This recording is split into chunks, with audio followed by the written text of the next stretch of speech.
Developmental biology, ठीक है। यह टॉपिक था अपना रिप्रोडक्टिव सिस्टम एंड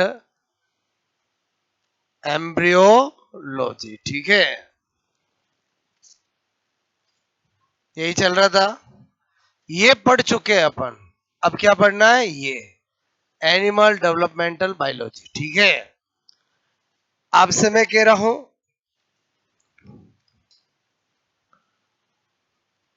यहां पर स्टेप्स ऑफ ह्यूमन एम्ब्रियोलॉजी। जब भी आपको मानव की भ्रूण की पढ़नी है तो उसमें एक ऑर्डर फिक्स है कि आप पहले गेमेटोजेनेसिस पढ़ोगे, फिर फर्टिलाइजेशन पढ़ोगे, फर्टिलाइजेशन पढ़ोगे, फिर क्लीवेज पढ़ोगे, क्लीवेज पढ़ोगे, फिर गेस्टुलेशन पढ़ोगे, और फिर ऑर्गेनोजेनेसिस होगा। मतलब समझ में आया?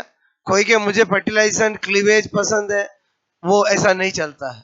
और समझे समझे इसमें क्या है, बोलो, ऑर्डर फिक्स है। मेरी बात समझ में आए? इसलिए मैंने पहले क्या लिख दिया, स्टेप्स ऑफ ह्यूमन एम्ब्रियोलॉजी। मतलब आपसे मैं कह रहा हूं, भ्रूण की भ्रूण की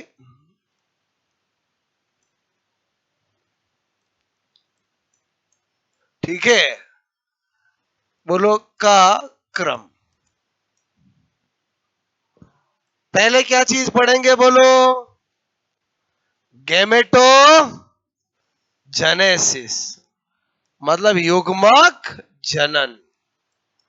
फिर क्या पढ़ेंगे, फर्टिलाइजेशन, फर्टिलाइजेशन मतलब निषेचन। फिर क्या पढ़ेंगे, क्लीवेज, मतलब ये कंप्लीट होते ही ये चालू हो जाता, ये चालू होते ही ये चालू हो जाता, आगे आगे प्रोसीजर है, बोलो, बात सुनो ना, विदलन, ठीक है। फिर क्या पढ़ेंगे, बोलो, मैंने कहा यहां पर मैं लिख रहा हूं स्टेजेस ऑफ एम्ब्रियोनिक डेवलपमेंट, ठीक है। भ्रूणीय विकास की अवस्थाएं, मोरुला, ब्लास्टुला और गैस्टुला, ठीक है। स्टेजेस ऑफ एम्ब्रियोनिक डेवलपमेंट, ठीक है। एम्ब्रियोनिक डेवलपमेंट, भ्रूणीय विकास की अवस्थाएं। और जैसे अवस्थाएं पढ़ लेंगे, क्या पढ़ेगा, बोलो, ऑर्गेनोजेनेसिस, ठीक है। बोलो, अंग निर्माण। बोलो, बात समझ में आए? आई बात समझ में आए? बोलो, सारे के सारे साइंटिफिक प्रोसीजर है, एक एक समझना है। बोलो, ये नोट करके पहला डालोगे गैमेटोजेनेसिस, ठीक है।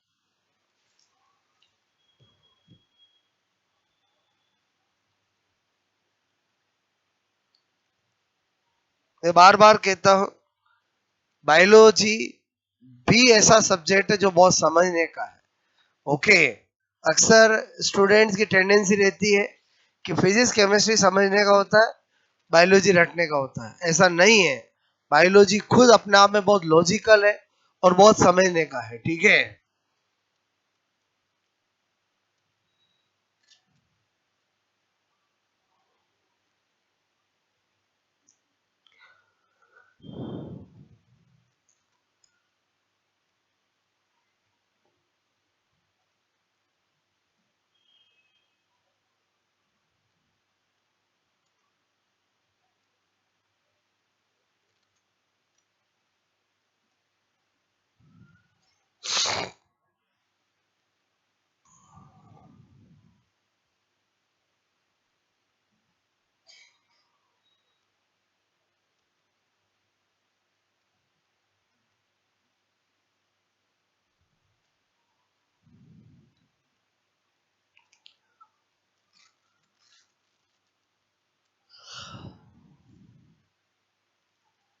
ओके, पहला क्या है, बोलो, गैमेटोजेनेसिस, ठीक है।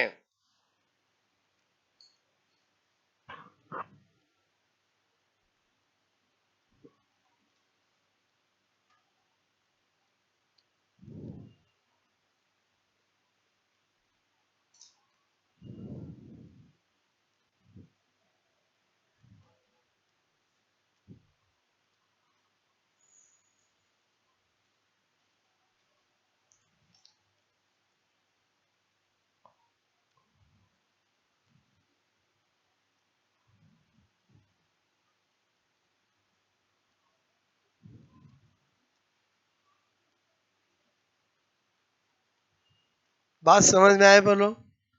पढ़े अपन, एक डायरेक्शन मिल गई अपने को, पहले ये फिर ये फिर ये फिर ये और फिर ये। क्लियर? अच्छा, मैंने कहा पहला मैंने लिखा यहां पर गेमेटो जेनेसिस, ठीक है। हिंदी में क्या है? युग्मक जनन। मतलब नाम से पता चल रहा है गैमिट का निर्माण। गैमिट भी दो होते हैं, एक स्पर्म और एक एग। स्पर्म और एग, तो इसका मतलब वो गैमेटोजेनेसिस में कितनी प्रोसेस होगी? दो, एक स्पर्मेटोजेनेसिस, एक oogenesis। एक बोलो शुक्र जनन और एक अंड जनन, ठीक है।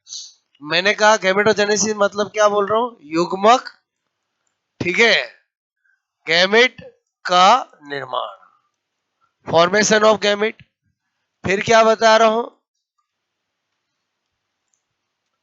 ये आपसे मैं करूं, इस प्रक्रिया का प्रेरण, प्रेरण मतलब क्या होता है? इंडक्शन, ठीक है।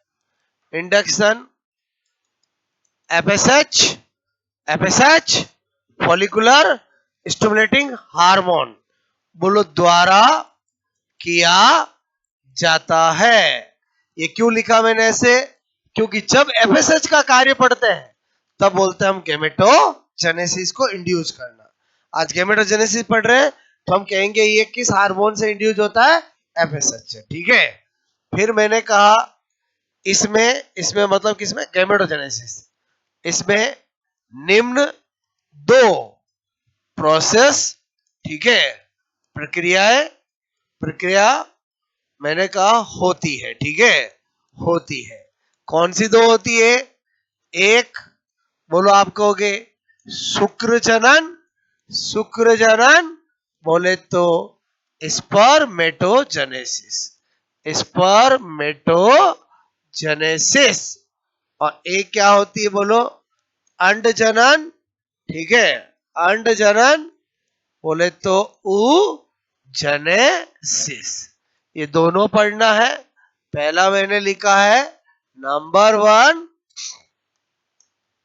स्पर्मेटोजेनेसिस, ठीक है। इधर ध्यान दो, स्पर्मेटोजेनेसिस मनी मन में क्या है बोलो?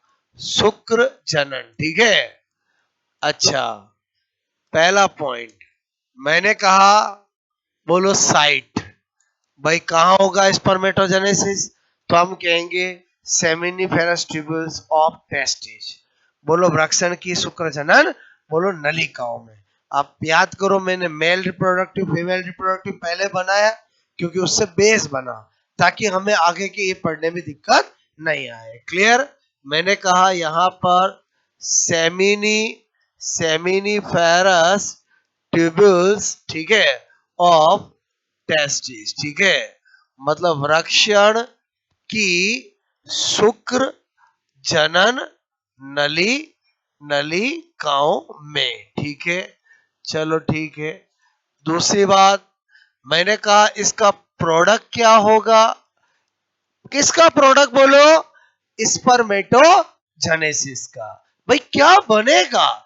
कोई मैं प्रोसेस कर रहा हूं तो उससे कुछ बनेगा, वही प्रोडक्ट होगा। क्या बनेगा इससे? स्पर्म। बोलो शुक्राणु। स्पर्म का दूसरा नाम स्पर्मेटोजोआ भी होता है, इसलिए इसका नाम स्पर्मेटोजेनेसिस है। क्या बता रहा हूं बोलो? शुक्राणु हिंदी में बोलते हैं, इंग्लिश में उसको स्पर्म बोलो, स्पर्म भी बोलते हैं और स्पर्मेटोजोआ भी बोलते हैं। क्लियर? इसलिए वो स्पर्मेटोजेनेसिस वर्ड समझ में आ रहा बोलो आपको? अच्छा, क्या बनेगा बोलो? मैंने कहा स्पर्मेटोजोआ। क्लियर? या बोलो मैं शुक्राणु, ठीक है, एक ही बात है बोलो। अच्छा, मैंने कहा तीसरा टाइम पीरियड, ठीक है। टाइम पीरियड भाई स्पर्मेटोजेनेसिस को होने में कितना टाइम पीरियड होता है? मैंने लिखा 74 डेज। मतलब एक स्पर्मेटोजेनेसिस प्रोसेस को कंप्लीट होने में कितना टाइम लगता है? 74 डेज लगता है। क्लियर? अच्छा, नंबर 4 बोलो जो प्रोडक्ट बनेगा, स्पर्म बनेगा। मैंने कहा लाइफ स्पान, ठीक है, of sperm life span of sperm मतलब शुक्राणु, शुक्राणु का जीवन काल, ठीक है, जीवन काल वो कितना होता है 24 से 48 आवर्स, ठीक है, या मैं कह सकता हूं 1 से 2 दिन, मतलब आप समझे स्पर्म बनते हैं और केवल 1 और 2 दिन ही जीते हैं। बोलो बात समझ में आए?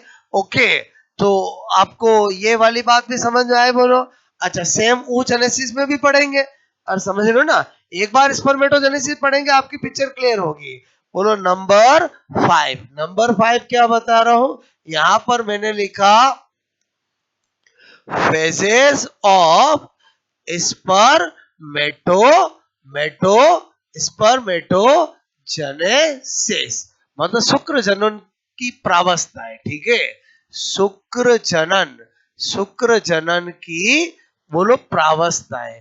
3 प्रावस्थाएं होती है, कितनी बोलो फेजेस? 3 फेजेस, ठीक है। नंबर 1 पहली एक को बोलेंगे मल्टीप्लिकेशन फेज, मतलब गुणन प्रावस्था, ठीक है, गुणन प्रावस्था, मल्टीप्लीकेशन फेज, ठीक है। मतलब मैं आपको डायरेक्ट प्रोसेस नहीं बता रहा हूं, पहले आपको बेस बना के प्रोसेस बता रहा हूं, ठीक है। नंबर 2 मैंने कहा वृद्धि प्रावस्था, ठीक है, वृद्धि प्रावस्था मतलब ग्रोथ फेज, ठीक है। और तीसरी कौन सी है बोलो, मैंने कहा परिपक्वन प्रावस्था, ठीक है, बोले तो maturation, maturation phase. Clear?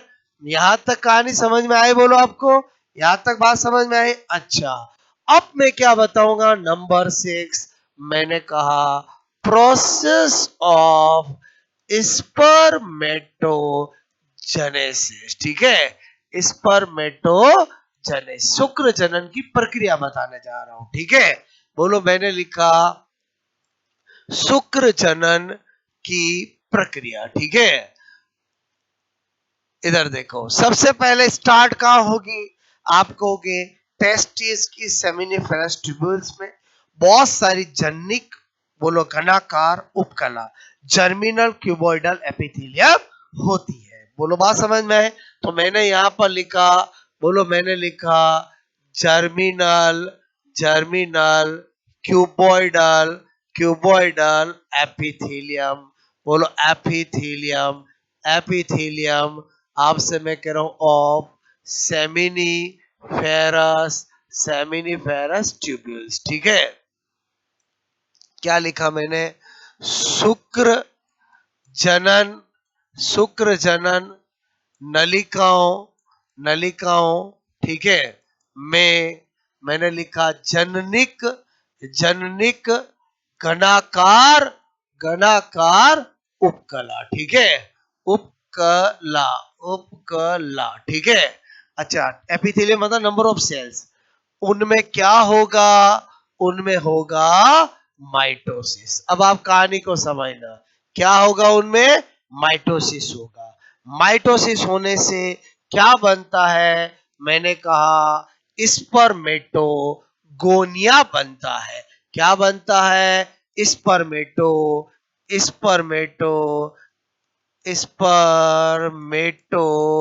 Spermatogonia बनता है, ठीक है। अच्छा, इधर बात करें, हमारी बॉडी में, एक मेल की बॉडी में केवल स्पर्म को छोड़कर बाकी सभी सेल्स 2n होती है। क्लियर? एक फीमेल की बॉडी में भी केवल एक को छोड़कर बाकी सभी सेल्स 2n होती है। बोलो बात समझ में? इसका मतलब ये सारी सेल्स कैसी होगी, 2n होगी। क्लियर? 2n होगी, इसका मतलब हुआ बोलो 44 प्लस XY वाली होगी। बोलो मेल के अंदर बात कर रहा हूं नहीं कर रहा हूं, बोलो। अरे समझे नहीं समझे? मेल में कितने टोटल क्रोमोसोम, 46। 46 का मतलब 44 ऑटोसोमल और 2 सेक्स क्रोमोसोम। क्लियर? मतलब इस पूरे प्रोसीजर को मैं हैप्लोइड डिप्लोइड की कहानी के साथ भी बता रहा हूं, नंबर ऑफ क्रोमोसोम से भी बता रहा हूं, कौन एन कौन 2n किससे क्या बनता, सारा, क्योंकि एग्जाम में सारे क्वेश्चन आते हैं। यहां तक कहानी समझ में आए? बोलो। कौन सा विभाजन है, बोलो, माइटोसिस। हिंदी में क्या बोलते हैं? समसूत्री विभाजन। क्या बोलते हैं?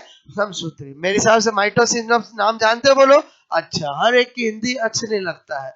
बोलो समझे समझे, बोलो क्लियर। हालांकि आगे मैं आपको जब सेल डिवीजन पढ़ाऊंगा तो माइटोसिस मियोसिस पूरे डिवीजन भी पढ़ेंगे। यहां से यहां तक जो हुआ है उसको बोलते हैं नंबर 1 गुणन प्रावस्था।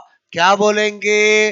Multiplication, multiplication phase. क्लियर। अच्छा, माइटोसिस में क्रोमोसोम की संख्या जितनी रहती है उतनी रहती है।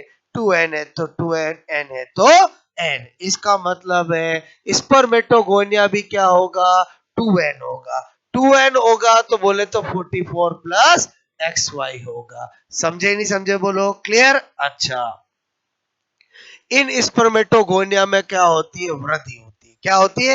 वृद्धि। जिससे ये किस में बदल जाते हैं? प्राइमरी स्पर्मेटोसाइट में। बोलो प्राइमरी स्पर्मेटोसाइट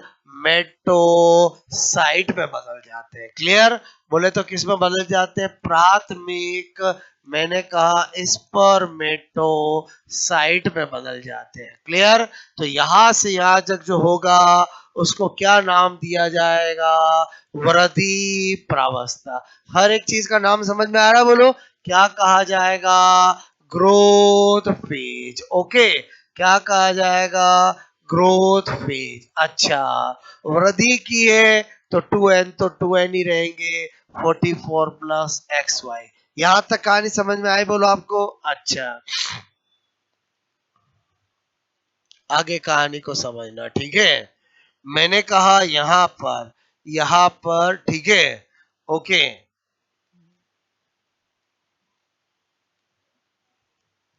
इधर मुझे जगह भी यूज लेनी है। ठीक है, इधर देखो, मैंने कहा इस प्राइमरी स्पर्मेटोसाइट में इमेजिंग करो, ये प्राइमरी स्पर्मेटोसाइट है जो कि 2n है।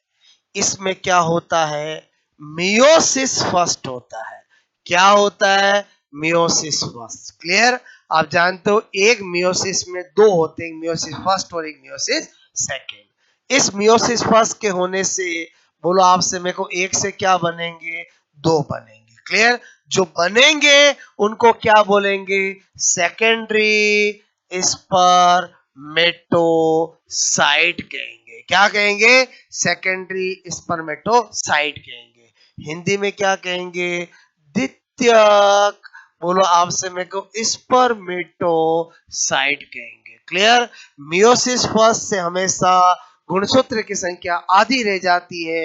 ये 2n था तो ये क्या बन जाएंगे? nn बन जाएंगे। क्लियर। बोलो क्या बन जाएंगे? nn बन जाएंगे। अच्छा, बोलो मैंने कहा nn बन जाएंगे तो 22 प्लस x वाला तो एक क्या होगा? 22 प्लस y वाला। इसका मतलब स्पर्म 22 प्लस x वाला भी होता है, 22 प्लस y वाला भी होता है। जबकि उच्च एनेसिस में एक जो बनाएंगे, एक हमेशा 22 प्लस x वाला होता है। यानी लड़का होना या लड़की होने के लिए केवल और केवल मेल जिम्मेदार होता है, फीमेल कभी भी जिम्मेदार नहीं होती है। मैंने आपको पहले भी बताया, फिर बता रहा हूं। क्लियर। अच्छा, आगे कहानी बढ़ाते हैं। बोलो मैंने कहा अब क्या होगा? मियोसिस सेकंड होगा। क्या होगा? मियोसिस सेकंड होगा। तो फिर इस एक से दो चार बनेंगे टोटल। मैंने कहा एक दो तीन और चार, ये जो बनेंगे इनको बोलते हैं स्पर्मेटिड। अभी स्पर्म नहीं बना है, अभी क्या बना है? बोलो स्पर्मेटिड बना है।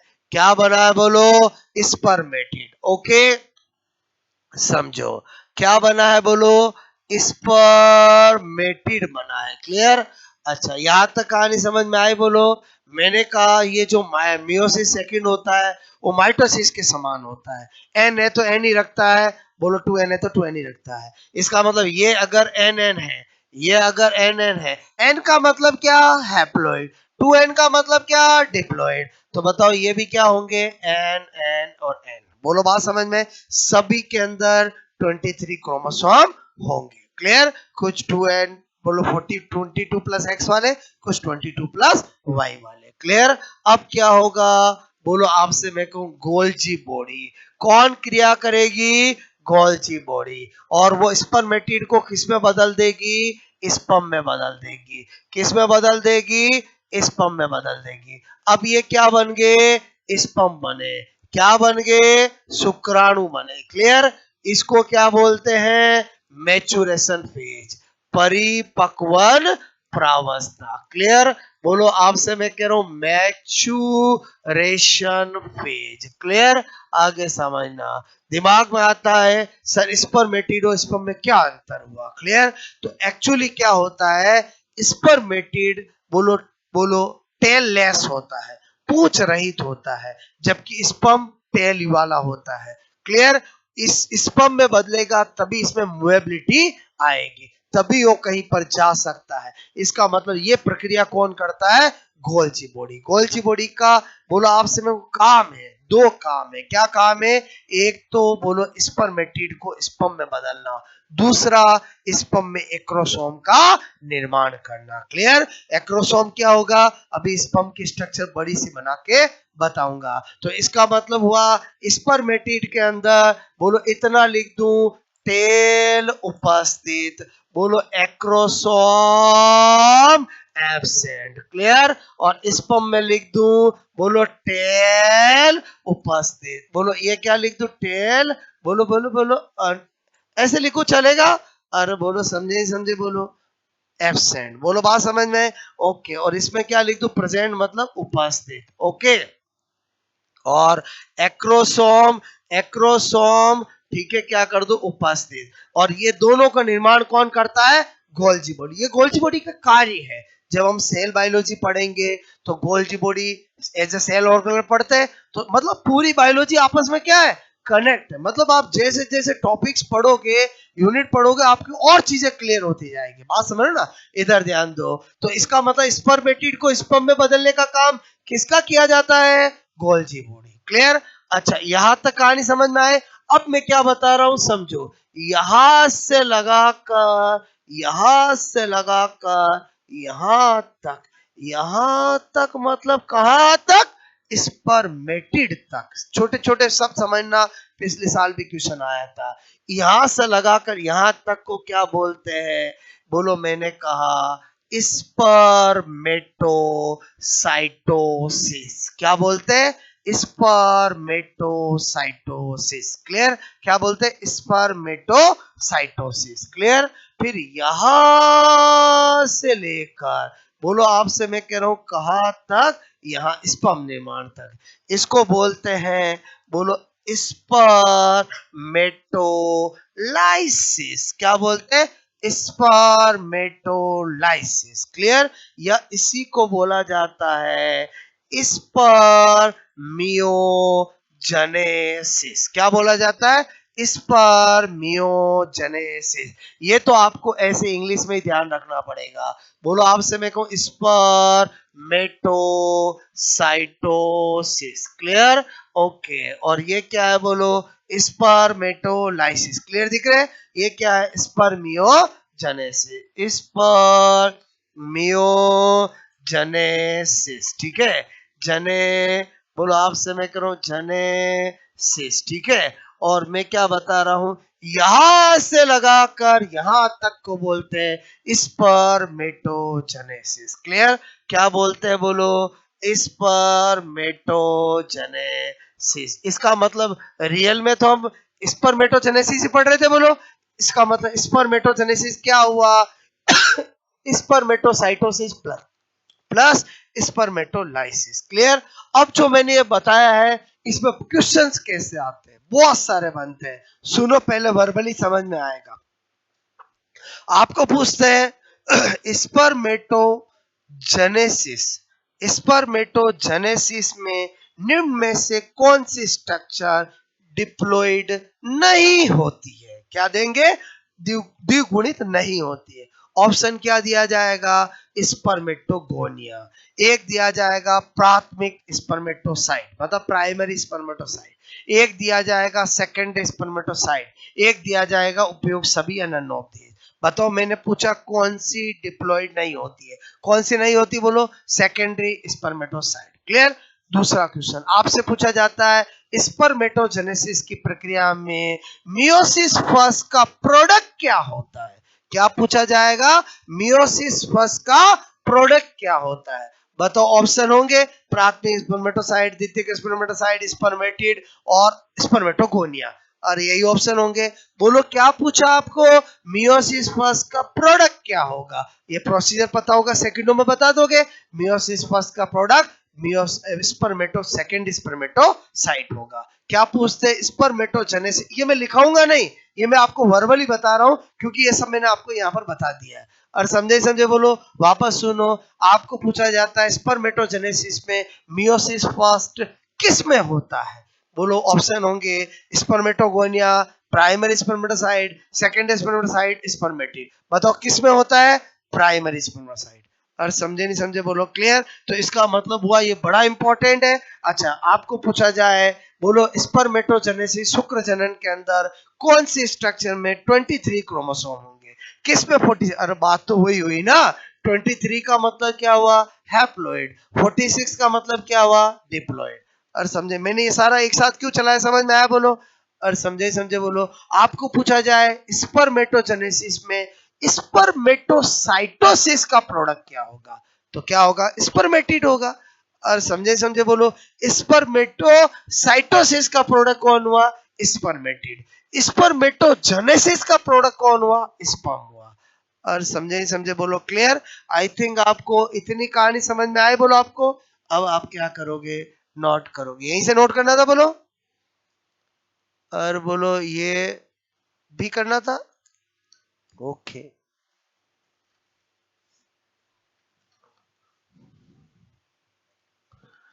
मैंने कुछ बात आपको प्यार से समझाई, मेरी बात समझ में आई बोलो। ओके।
ठीक है,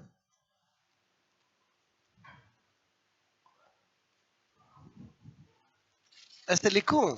स्थान, उत्पाद, समय अवधि, जीवन काल। ठीक है।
ओके,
ठीक है।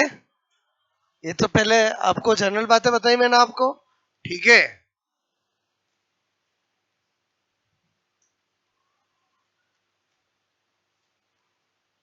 इतनी कहानी समझ में आई बोलो आपको, ठीक है।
ये क्वेश्चन आया 2022 के अंदर कॉम्पिटिटिव एग्जाम में कि इस आपसे मैं कहूं स्पर्मेटिड बनाने की प्रक्रिया को क्या कहते हैं। स्पर्म बनाने की नहीं, क्या पूछा एग्जाम में, बताओ आंसर। स्पर्मेटोजेनेसिस होगा कि स्पर्मेटोसाइटोसिस होगा?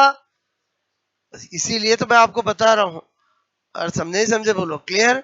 मतलब कभी कभी हम इन चीजों पे ध्यान नहीं देते, ये छोटी छोटी चीजें ही आप समय को एग्जाम में आ जाती है, क्लियर। क्योंकि अब जो एग्जामिनर पेपर बनाते हैं चीजें वही पूछेंगे जो सिलेबस में है, बट वो क्या चीज पूछेंगे जिसपे स्टूडेंट जनरली ध्यान नहीं देते हैं। बात समझ ना?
इसका मतलब हुआ कि इसमें ये दोनों चीजें उपस्थित होती है और इसमें एब्सेंट होती है।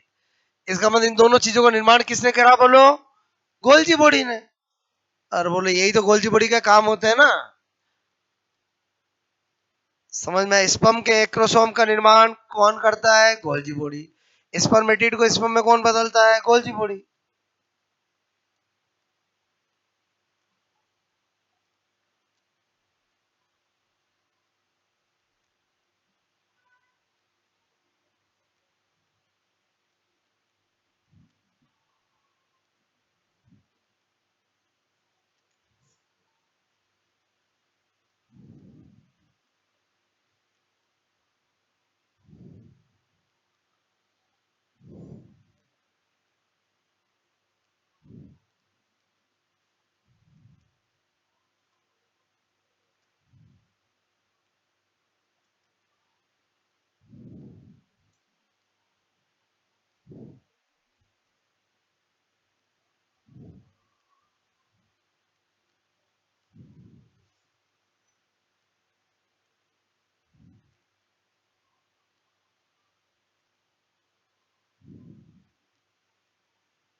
ये पहले बताओ, क्लियर कट पता चल रहा है आपको? ये क्या लिखा मैंने बोलो? स्पर्मेटोसाइटोसिस। ये क्या लिखा? स्पर्मेटोलाइसिस। ठीक है।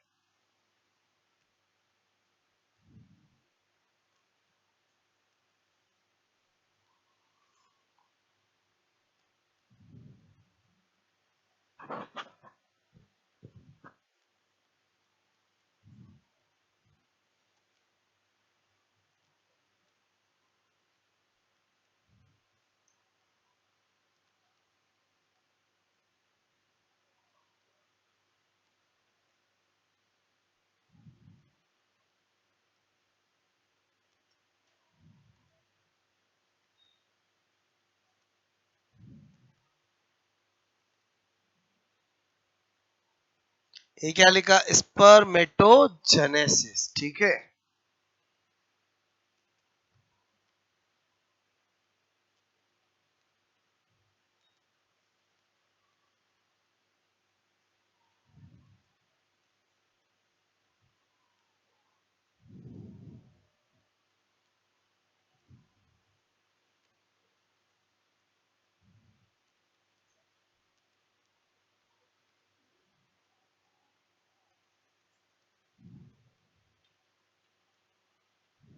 ओके, इतनी कहानी समझ में आई बोलो आपको? एक बार किया ये नोट बोलो। देखो स्पेशल नोट क्या बता रहा हूं।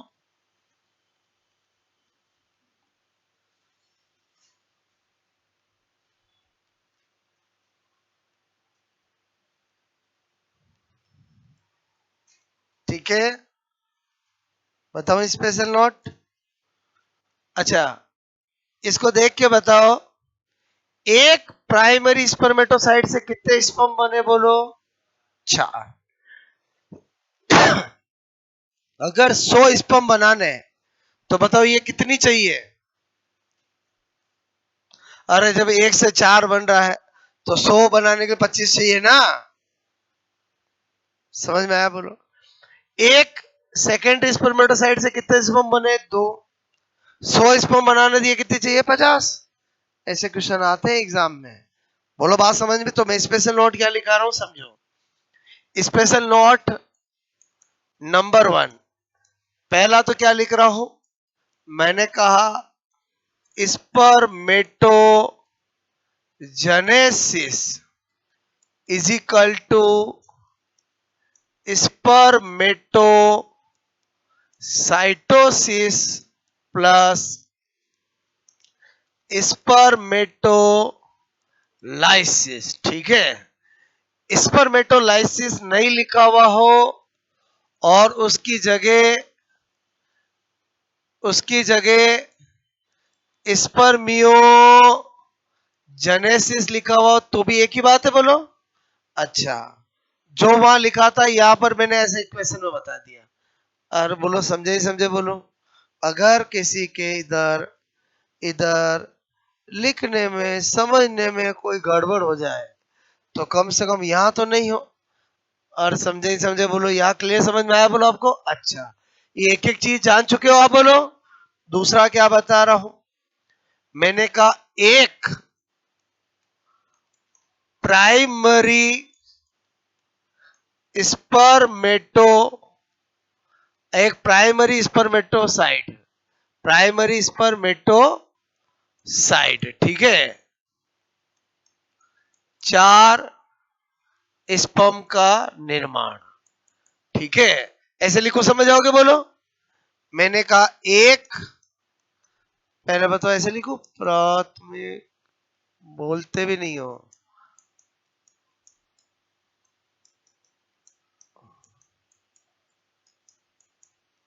और एक प्राथमिक स्पर्मेटोसाइट से कितने स्पर्म का निर्माण होता है? 4 का। एक सेकेंडरी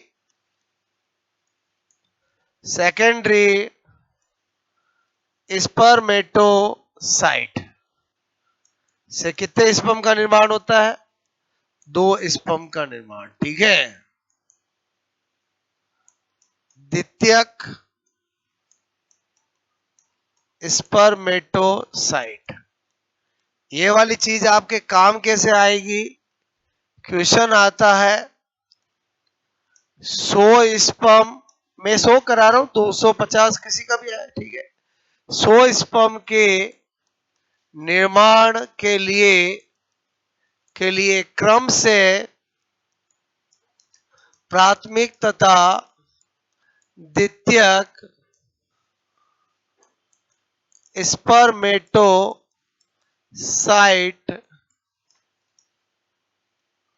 ठीक है,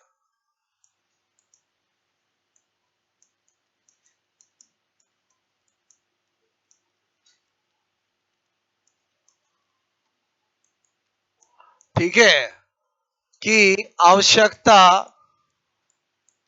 होगी। क्वेश्चन समझ में आ गया बोलो आपको? और समझे नहीं समझे बोलो? हिंदी में बोलो तो 100 शुक्राणु के निर्माण के लिए क्रम से प्राथमिक द्वितीय स्पर्मेटोसाइट की आवश्यकता होगी। इंग्लिश में समझ के बोलो, आपसे मेरे को required primary secondary spermatocyte for formation of 100 sperm. ठीक है, ऑप्शन क्या होगा? पहला 100 एंड 100, दूसरा 25 एंड 50, तीसरा बोलो आपसे मैं कहूं 50 एंड 25, ठीक है, और चौथा क्या होगा बोलो आपसे मैं कहूं यहाँ पर 25 और 25। क्या होगा आंसर? ये देखना जरूरी है, पहले प्राथमिक और फिर द्वितीय। प्राथमिक 1 से 4 बनता है तो 100 बनाने के लिए कितना चाहिए कि बोलो? 25। कौन से गणित, ये 20 कौन बोला? अच्छा, हाँ हाँ, मैंने सुना 20। ठीक है, अरे बोलो यही होगा ना? पहली बात समझ में आई? ओके, फटाक से नोट करो।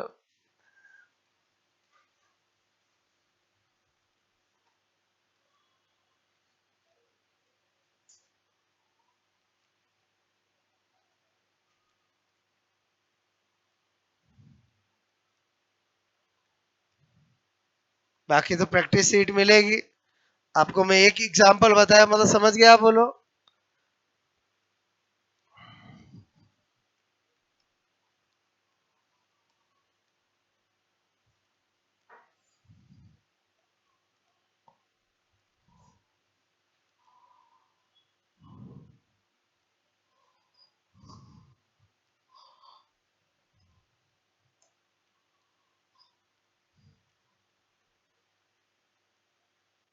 और ये दोनों पॉइंट समझ में आया कि नहीं आया बोलो आपको?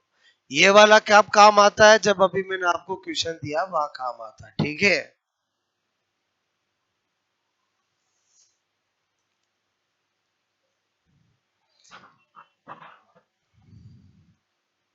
एक से चार बना तो 25 से 100 बनेगा नहीं बनेगा? एक से दो बना तो 50 से 100 बनेगा, बोलो। ठीक है।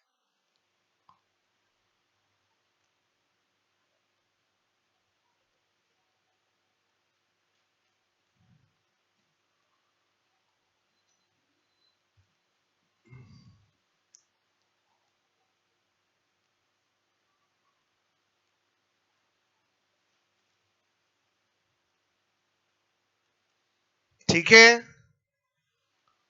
हो गया। और वो क्वेश्चन क्यों कराया? ताकि आपको यहाँ पर पता चले, ठीक है। हो गया नोट, बोलो। अच्छा, अभी हमने जो प्रक्रिया पढ़ी उसमें किसका निर्माण हुआ था, बोलो। और किसका निर्माण हुआ? स्पर्म का। क्लियर? तो कल हमें आके सबसे पहले क्या स्टडी करना पड़ेगा? स्पर्म की स्ट्रक्चर। क्लियर? फिर oogenesis। बात समझ ना? यहां तक कहानी समझ में आई? पहले बताओ, आपको बिल्कुल भी रटना नहीं है, हर चीज को समझना है। जितना समझोगे उतना ज्यादा लॉन्ग टाइम तक याद रहेगा। क्लियर? ओके।